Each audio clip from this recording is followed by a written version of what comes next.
How you going? How are you? My name's Dylan. And I'm Aiden. And this is No More Excuses. We are starting a YouTube channel just like every other bastard does. And the main topic is weight loss. As you can probably see, judging by my very unchiseled physique, we are not healthy fitness junkies. We're not PTs, we're not bodybuilders. We're not the kind of person that you'd look at down the street and typically think, wow, that guy works out. So in 2019, Dylan and I would go to the gym fairly regularly. We were mainly doing it as a social and mental health purpose type thing. Like, we weren't going there to get absolutely massive or anything like that. We were just there socialising, catching up, because we were pretty busy during the week with work and all that. Like, we both still work full-time, standard jobs. So we were doing pretty well. But obviously the events of 2020 with the global situation, we kind of fell right off the bandwagon. I mean, I was stood down from my job. My gyms were obviously closed here in Melbourne, Australia. Had a very, very strict lockdown for most of the year. And yeah, I couldn't do anything except stay home and play PlayStation. And I was in much of the same boat. Obviously, we live close to each other. Going from 4 to 5 days a week at the gym to walking outside afterwards, we both have lost a fair bit of weight. It's something that we've struggled with pretty much for our entire adulthood, as long as we've known each other. Yeah, definitely. It's definitely gotten worse at some points where we've had some bad weekends, bad weeks where we just smash shitloads of fucking shit food. We decided that we have to make a change, and what better way to do it than filming it to keep ourselves motivated and hopefully motivate you if you've got your own health issues as well. Do something about it. Yeah, watch what we're going to do. We're just going to try and do it the regular way. As Dylan said, we're not bodybuilders, we're not PTs, we're not sitting here with ridiculously unrealistic physiques telling you how to do it too. We're sitting probably in a similar situation to what you guys are in. So Dylan and I are hoping that you guys can see the way we're doing it in the regular fashion, just through simple lifestyle and diet changes, just from watching what we're eating to doing this instead of that, to just little tips to change your lifestyle. You may not need to do a full-blown change. It could just be little things. Little things that we've picked up along the way we're going to suggest to you, changes that you can make. Small changes every now and again, taking small steps, and all of those small steps end up building up into larger strides that you're going to look back at yourself in a year's time from now and go, I'm glad I did it when I did. So what better way to start that than showing you where we're at now? I weighed in at the start of the year. I was at about 118 kilos as of the 2nd of January this year. While we were at the gym in 2019, I was able to get under 110, which for me was quite a feat. But yeah, during the COVID kilos and all that sort of stuff, and the amount of times we were getting food pretty much delivered to our door, I peaked at about 122 kilo, which I was definitely not happy about. I'm 5'8", 28 years old, almost 29. I weigh 115 kilos at the moment, and as you can see by the footage that's being played at the moment, I don't look healthy. There's a fair bit of body fat. I'd estimate to be at around the 40% mark. Going back to where I was just before all of the global crisis hit, I was down to 98 kilos. So I've put on about 17 or 18 kilos in the space of 12 months. So the problem that we both had, and you've probably had it if you're watching this trying to find some inspiration, is diets are terrible. They're hard to stick to. They can be brutally unmotivating to stick to as well. And we found that out the hard way. All we were doing was sitting down on our ass, and you lose motivation. My Uber Eats record was pretty fucking terrible. From the start of June 2020 to the end of 2020, I had 123 orders from meal delivery services. So that's things like Uber Eats, Menulog, all those companies. And as you can imagine, the food isn't healthy. And that's where a lot of my weight gain's attributed to. In that 7 months, I was averaging $30 an order, so $123 a week. That was probably 4 or 5 meals per week. We're not talking lunch or dinner here. This is just one meal. And in that time, I spent just shy of $4,000. Which, if I was to budget properly, that's my entire year of good eating well, eating healthy, and all I have to show for it is a impressive but depressing screenshot of all the orders and this. And a hell of a waistline to go with it. Yeah. Yeah, and I mean, I was definitely in the same boat as well. I had I think I calculated 42 orders that I'd placed either off Uber Eats or Menulog, just in the space of the time that Melbourne spent in lockdown here, averaging around $60 a week or $1,500 in that entire time. And that is money that can be a lot better spent elsewhere. That's meal prepping for about a year. That's money that I could have spent better on bills and loans and stuff that really could have helped me instead of hindered me. And those numbers there aren't even including the amount of money that I've spent on alcohol. I'm a big spirit drinker, so instead of getting a slab of beer for $40, I'd be going and buying a bottle for $70, and I'd go through 1.5 of those a week. And yeah, those numbers aren't even included on what I've just said there. And a lot of that has definitely attributed to a lot of the health problems that I've been going through in the back end of the last year, heading into now. You're probably in the same boat as well. I mean, it doesn't seem like a big deal. Oh, I spent $20 here, I spent $30 here. Once you start breaking it down and adding up the numbers, it's a lot of money. I've got to agree. I was in the same mindset. Oh, it's just $20. It's just $20. Oh, $6 delivery here, $7 delivery there. To calculate and realise how much I'd spent, I was in shock. Yeah, like we were literally crunching the numbers before that you would have just seen on screen.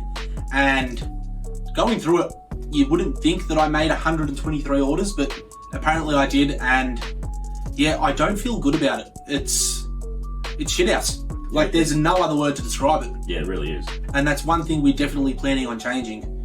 More of an emphasis on meal preps, healthier meals, healthier snacks. And look, we're not saints. We're going to slip up, but it's not about cutting everything out, because that's never going to work. You need to allow yourself a little bit of indulgence. It's probably the best way to describe it. I watch a lot of fitness content because outside of this project that we're doing here, I'm a big fan of a couple of fitness YouTubers, and as well as the bodybuilding and strongman communities as well. I found that a lot of the diets that are easiest to stick to are the ones that you can eat whatever you want as long as you stick within your calorie ranges.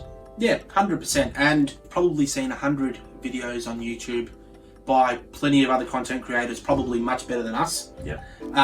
And any person who's worth their salt will tell you the same thing, that if you eat less than you put out, you're going to lose weight. It's simple mathematics. If you burn 3,000 calories a day and only eat 2,000 calories a day, you're in deficit, your body's going to shred weight.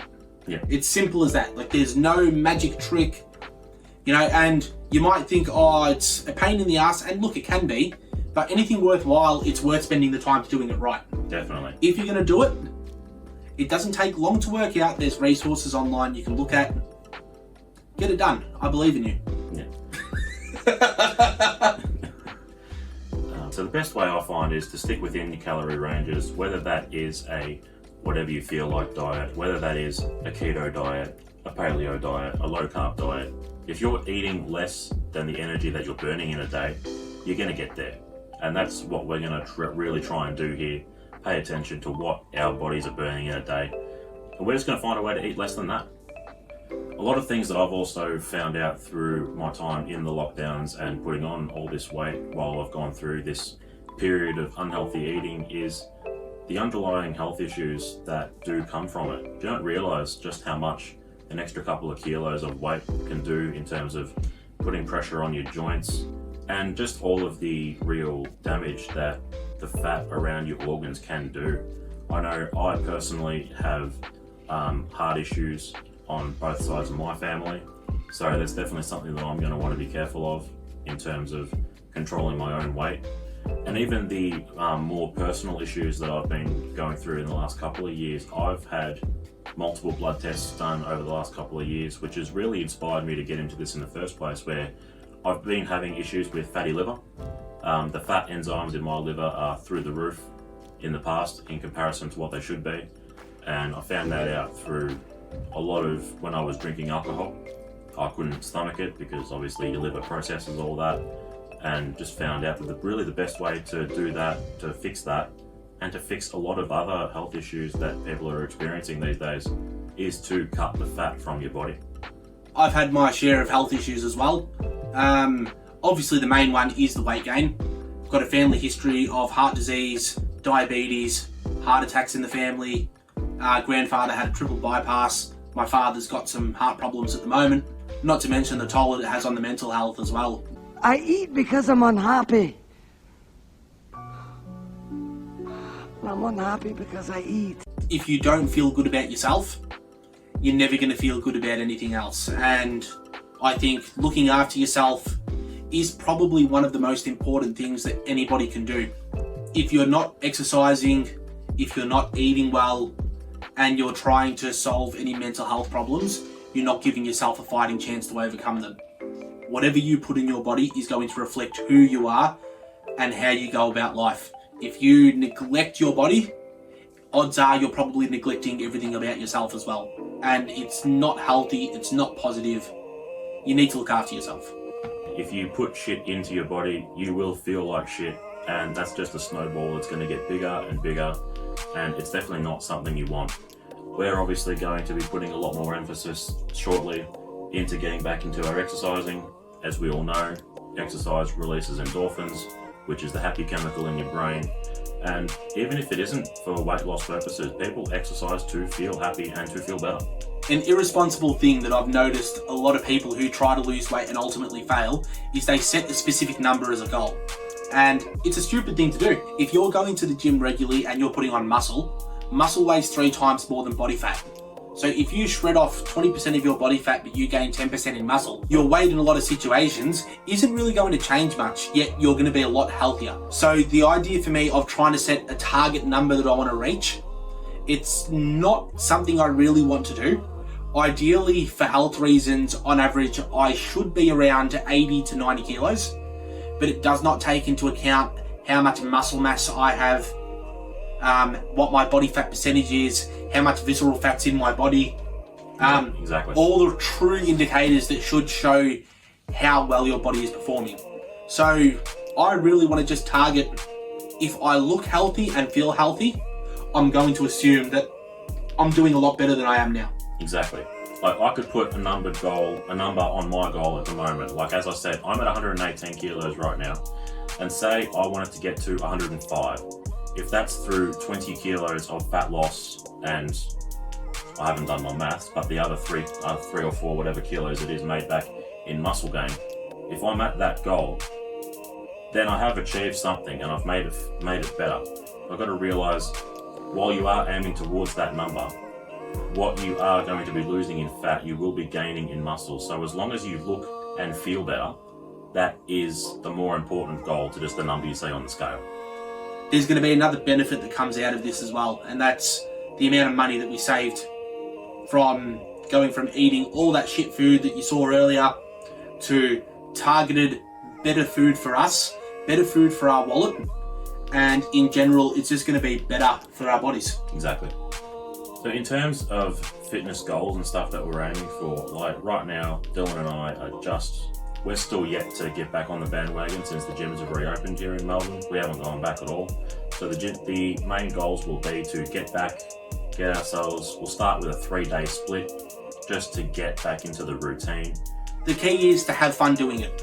If you enjoy doing it, it's not going to seem like hard work, and the hardest part literally is leaving the door. Once you get out the door, your shoes are on, all your equipment's packed, and you're in the car on the way to the gym, you know you're going to go there. Exactly. At that point, it's easiest. You know, you can talk yourself out of it, but once you're there, you're going to be there. I've never seen anybody go to the gym and after 5 minutes say, no, fuck this, going home. No, I've never seen somebody who's regretted a gym workout. There's been days where I really can't be bothered getting there. Dylan's pressured me into getting into the car and meeting him there at a certain time. I get there, I'm still feeling sluggish. We have one of the best sessions that we've had in like weeks. We have had a couple of days like that where I've just gone through and hit a 20 kilo PB where I never expected to hit that. And it was all purely because one of us pressured the other who wasn't feeling it just to get there and get it done. Dylan and I are sure as hell going to have competitions as to who could put up the most weight in the future. Yeah. When we get back into it. It happened before. Yeah. It was fun. I mean, Dylan, you always had me covered in the deadlift by 10 or 20 kilos, but if I wasn't trying to chase you, I wouldn't have gotten to where I did. If you've got a friend, you know, who's probably struggling with their weight a little bit as well, work together, help each other, motivate each other. And the future content that we're going to release on this channel, it's going to show that. When we go to the gym, we do banter a bit, but a lot of it's very uplifting. It's positive. We try to make it as enjoyable and give it purpose. And without purpose, there's no point. If you feel that you have a purpose, you're going to do it. So yeah, we're going to be posting regular updates, and these will be anything from shit that we just want to talk about that relate to anything about this. You know, there's thousands of topics that we can cover. We're just going to give our own opinions. You know, how we see things, how we feel, what we're thinking, gym workouts, any home workouts. If we come across something interesting that we think you'll like, we're going to film it and we're going to post it. Yeah, we can also talk about the bad habits that Dylan and I have, our little guilty pleasures, and how we can try and swap them out to make them a little bit more healthier and stuff. Like, I know Dylan and I absolutely love Pepsi Max. Carbonated drinks are going to be the Achilles heel in almost every diet plan. So we're going to see what we can do to drink a little bit less of that and a little bit more water, which is definitely an important thing for the body. Because if water isn't in your body to flush out all the bad shit, it's going to hang around and you're going to see it on your waistline. We're also going to be showing you, in the future, we're going to record some fun recipes and shit that we found. Things that we enjoy cooking that we know are good for us. They're not going to break the bank. Also, finally, if you've got any questions, comments, suggestions, please do leave them in the comment section below. We will try to answer them, whether it's by text or in its own videos. We will endeavour to answer as many as we can. And I mean, if you do have anything that does contradict what we say, please let us know. Help us learn as well. The key is, when doing anything like this, a major lifestyle change, is to absorb as much information as possible from as many different sources. If you just listen to one person the entire time, if they're doing something that doesn't work for you, you're going to be in limbo. You're not going to know where to go. All sense of direction, all sense of hope is basically just going to fucking fall out the window, you know? So take in what you can. We always try to do the same, and we're going to try help you do that. So stick around. We're going to try post content as regularly as possible, and we hope you enjoyed the journey. We'll see you there. If you're interested in this content and want to follow the journey, please press like and subscribe.